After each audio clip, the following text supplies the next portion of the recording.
ಅಲ್ವಾ? ಅತ್ಯಧಿಕ ದೋಷಗಳೇ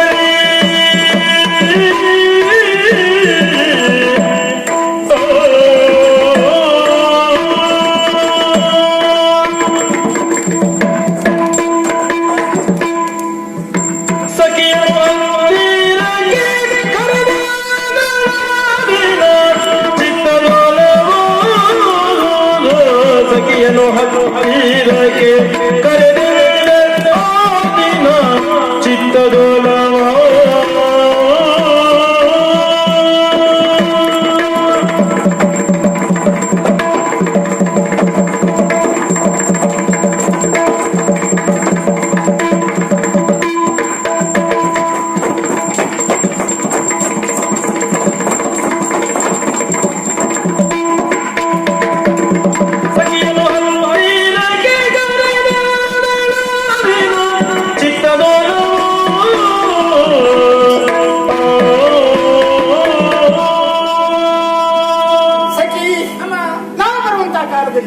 ನಮಗೆ ಕೇಳುವ ಹಾಗೆ ಅವ್ರು ಏನ್ ಹೇಳಿದ್ರು ಗೊತ್ತಾಯ್ತಾ? ಕೇಳಿಸಿಕೊಂಡೆಯಾ? ಸತ್ರಾರ್ಚಿತನ ಕುಮಾರಿ ಸತ್ಯಭಾಮಿ. ಏನು ಏನು ನನ್ನನ್ನು ಅಷ್ಟೊಂದು ಲಘುವಾಗಿ ಕಾಣುವುದು ಇವರೆಲ್ಲ? ಏನು ಇವರ ಮೂಗಿನ ಹೊಳ್ಳೆಯಿಂದ ಉದುರಿದವಳ ನಾನು? ಏನು ಗೌರವ ಕೊಟ್ಟು ಸತ್ರಾರ್ಚಿತನ ಕುಮಾರಿ ಸತ್ಯಭಾಮ ದೇವಿಯವರು ಅಂತ ಹೇಳಲಿಕ್ಕೆ ಏನಾಗ್ತದೆ ಇವರಿಗೆ? ಅಲ್ವಾ? ಇನ್ನು ಕೆಲವರೆಲ್ಲ ಹೇಳ್ತಾರೆ ಅಂತ ಗಮನಕ್ಕೆ ಬಂದಿದೆ, ನನಗೆ ಗರ್ವವಂತೆ, ನನಗೆ ಅಹಂಕಾರವಂತೆ. ಹೌದಾ? ಹಾಗೆ ಹೇಳಿದೆ. ಅದು ತಪ್ಪೇನು ಅಂತ ಕೇಳುವುದು ಇದ್ರೆ ಒಳ್ಳೇದೇ ನನಗೆ. ಸ್ವಲ್ಪ ಕಾರಣ ಏನು? ಏನು? ಹೊತ್ತಿಗೂ ತುತ್ತು ಕೂಳಿಗೂ ಗತಿ ಇಲ್ಲದವರು ಎಷ್ಟೊಂದು ಅಹಂಕಾರ ಪಡ್ತಾರೆ, ಎಷ್ಟೊಂದು ಗರ್ವದಿಂದ ಮೆರೆದಾಡ್ತಾರೆ. ಅಂತದ್ರಲ್ಲಿ ನಾನು ನನ್ನಂತವಳು ಗರ್ವ ಪಟ್ರೆ ಅಪರಾಧ ಅಲ್ವೇ ಅಲ್ಲ. ಕಾರಣ ಏನು? ನಾನೇನು ಮದುವೆ ಆಗಿ ಗಂಡನ ಮನೆಗೆ ಬರುವಂತಹ ಕಾಲದಲ್ಲಿ ಬರಿಗೈಯಿಂದ ಬಂದಿದ್ನ? ಮತ್ತೆ ಆ ಓಡಿ ಬಂದವಳ ಹಾಗೆ ಹುಟ್ಟ ಬಟ್ಟೆಯಲ್ಲಿ ಬರಿಗೈಯಲ್ಲಿ ಬಂದಿದ್ನ? ಬೇರೆ ಬರುವಾಗ ನಾನೊಂದು ವಿಶೇಷವಾದಂತ ಮಣಿಯನ್ನ ತಂದಿದ್ದೇನೆ, ವರಶವಂತಕ ಮಣಿ. ಆ ಮಣಿಯ ಪ್ರಭಾವ ಎಂತದ್ದು? ದಿನಕ್ಕೆ 8 ಮಡ ಬಂಗಾರವನ್ನು ಕೊಡುತ್ತದೆ. ನೋಡು ನೋಡು ನೋಡು. ಈ ದ್ವಾರಾವತಿಯಲ್ಲಿ ಮೊದಲು ಏನಿತ್ತು ಅಂತ ಕೇಳುವುದು ನಾನು. ಏನೂ ಇರ್ಲಿಲ್ಲ.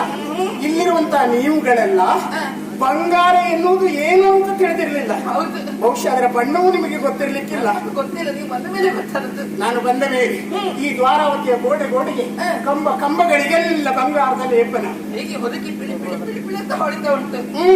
ಈ ದ್ವಾರಾವತಿಯಲ್ಲಿರುವಂತಹ ಹೆಣ್ಣು ಮಕ್ಕಳೆಲ್ಲ ಬಂಗಾರ ಅಂತ ತೊಳೆದುವುದು ಯಾವುದನ್ನ?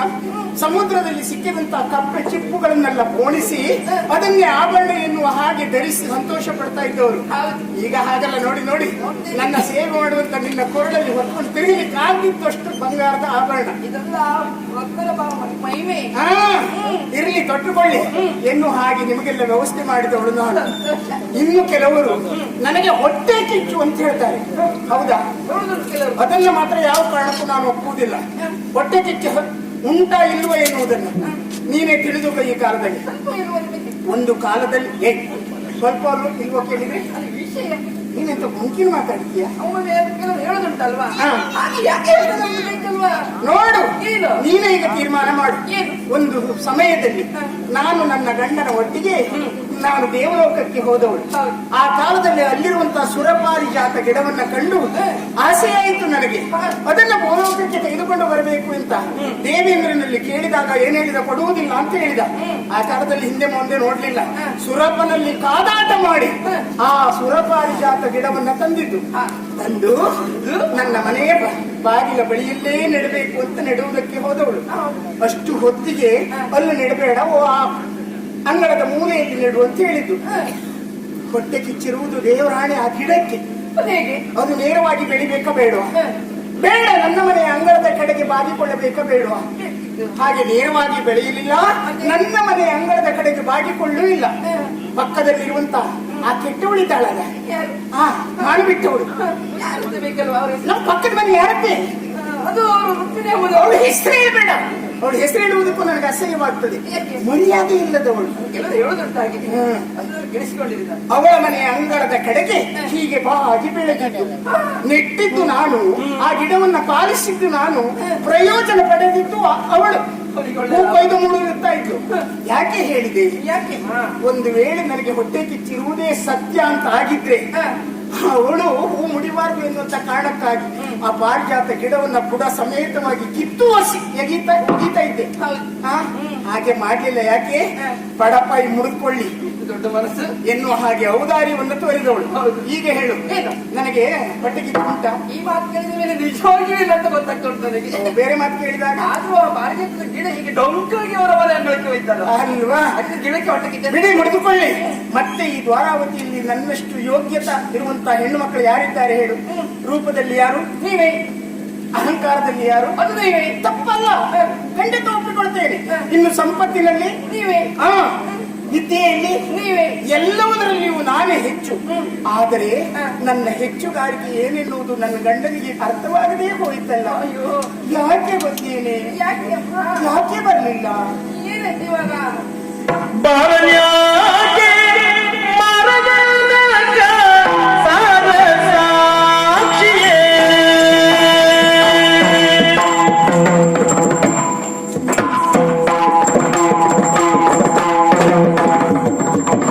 ಬಾರನ್ಯಾಕೆ ಬಾರನ್ಯಾಕೆ ಬಾರನ್ಯಾಕೆ ಮರಗನಕ ಸಾರ ಸಾಕ್ಷಿಯೇ ಮೂರು ದಿನಗಳಾಯ್ತು ಬರದೆ ಬಾರಿಗಳಲಿದೆ. ಮೂರು ದಿನಗಳಾಯ್ತು ಬರದೆ, ಮೂರು ದಿನಗಳಾಯ್ತು ಬರದೆ, ಮೂರು ದಿನಗಳಾಯ್ತು ಬರದೆ ಬಾರಿ ಬರಲಿದೆ, ಬಾರಿ ಬರಲಿದೆ. ಬಾರನ್ಯಾಕೆ ಮಾರ ಜನಕ ಸಾರ ಸಾಕ್ಷಿಯೇ ಮೂರು ದಿನಗಳಾಯ್ತು ಬರದೆ ಬಾಳಿ ಬರಲಿದೆ. ಮೂರು ದಿನಗಳಾಯ್ತು ಬರದೆ ಬಾಳಿ ಬರಲಿದೆ,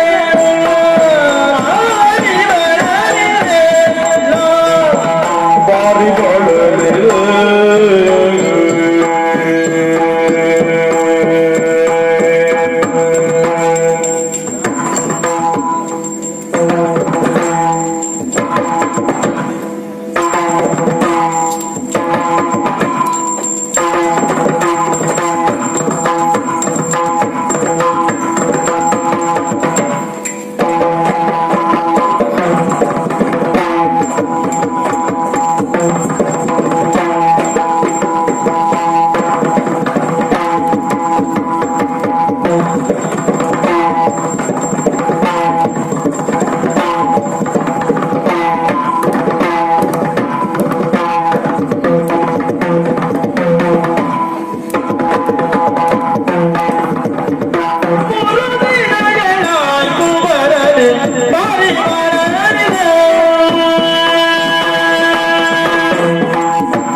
ನಿಲಯದೊಳಗೆ ಸೇರುವರು ಅವನು ನಿಲಯದೊಳಗೆ ಸೇರಿರುವರು. ನೀರ ಹೋಗಿ ಕರೆದುತ್ತಾರೆ ಮಾರಗರು. ಓ ನೀರ ಹೋಗಿ ಹೋಗಿ ಹೋಗಿ ನೀರ ಹೋಗಿ ಕರೆದುತ್ತಾರೆ ಮಾರಗನ ಕರೆತಾರೆ ಎನ್ನ ಮಣನ ಕರೆತಾರೆ ಮಾರ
ಕರೆದು ತಾರೆ ಮಾರದರತನ ನೀರೇ ಕೋರಿ ಕರೆದು ತಾರೆ ಮಾರದರತನ